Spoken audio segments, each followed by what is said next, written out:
Hi, this is Amir. My student ID is 1563518 and this is my assignment 3 video demonstration for the advanced topic in software engineering. So I've created the system using PHP, MySQL and JavaScript and Bootstrap. So this is the home page for the guests and or visitor who can see the available show, but in order to book the show they're going to have to be logged into the system. So when I click in login, they can provide the login credential to log into their account. If they don't have the credential, they can register using this registration form, which is properly validated using JavaScript.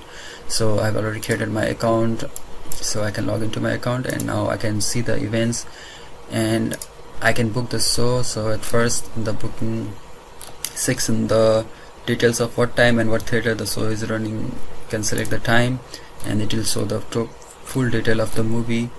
So here the theater screen, which screen it is showing in, and the date I want to book the ticket for, and the number of seats is automatically loaded when I click on the seat plan.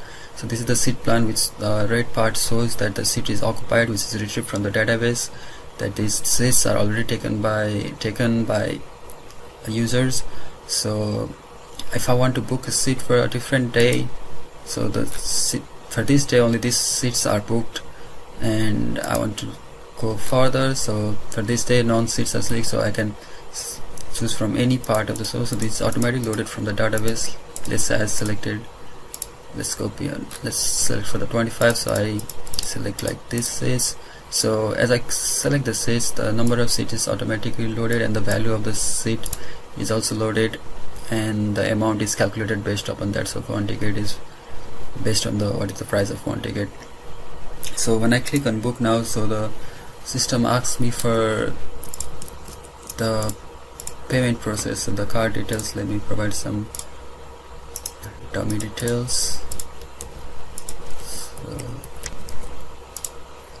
now after I get a OTP, let's say the OTP is 12256. Now the transaction is being processed. If the OTP is wrong, it will say the transaction failed. So now the booking is successfully completed. These are all the bookings history that I had prior to this one.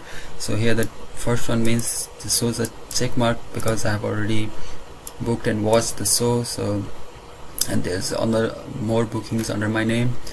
So here this is for today is 21st, so tomorrow is 24th. If I try to cancel this, I'll get an alert message saying that I cannot cancel this ticket because it's within 24 hours. So let's try and delete something like the 25th one. If I try cancel, the booking is cancelled. So the show has to be more than 24 hours away in order to be able to cancel. So this is the booking process. Similarly, this is the admin login page. So when I log into the admin, so this is the admin dashboard, where I can see the movies, and the home shows the running movies which we can assign to a movie. So here the list of the movies that I have uploaded. I can add new movie.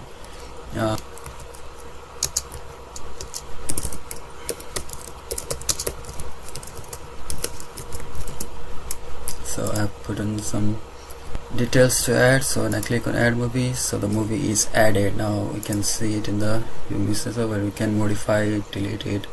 So we can also add the show. So this is Mission Impossible. So which theater we're going to run, we can choose the time that we have assigned. So and we can choose the start date, like it will start from the 24th of June 2023. So we can add the show. The show is now added.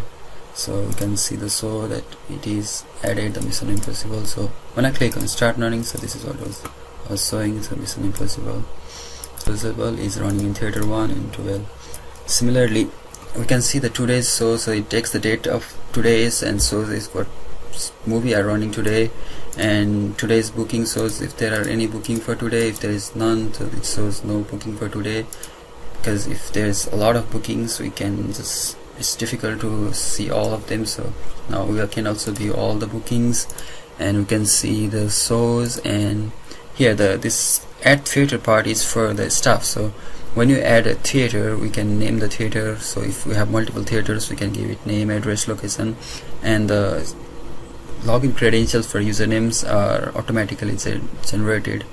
So let's go ahead and just add a theater, and now we have successfully added a theater. And the add movie news is for the upcoming movie news that we can do, and the theater details, we can see the details of the theater. So let's go and try login this stuff. So this is the login details. Okay, this is not. So when I log into the user, so we can the staff, they can see the customers details, and they can see the booking details, and they can try and cancel them.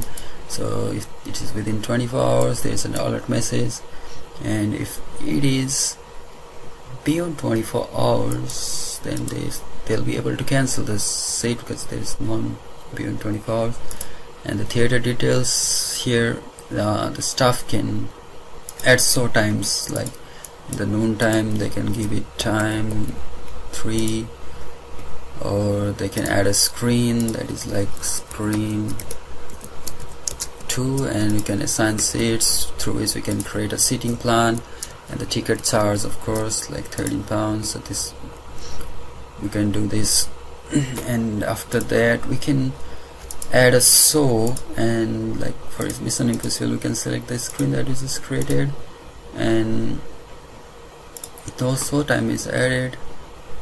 Oh yeah, there's no show time added. So we can select a noon time for like let's say 1 p.m. right? So you can select screen 2, select this. So we can select Mission Impossible, and its start date is, let's say, 24th of June 2023. So we can add the show, which could be accessible by the customers. So for Mission Impossible, there is a so we just added, from which they can book the tickets.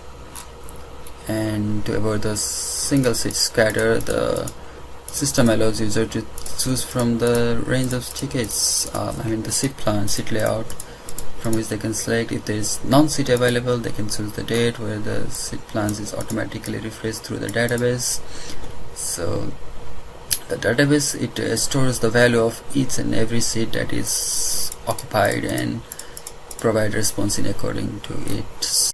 So yeah, the staff, they can also book for the customer, so they can select from the available shows that they want to book for the customer. So if they select the time and the date, they can select the date as, let's just like the customers can book for themselves. So in this section they can select the customer for whom they want to select the book the seat for.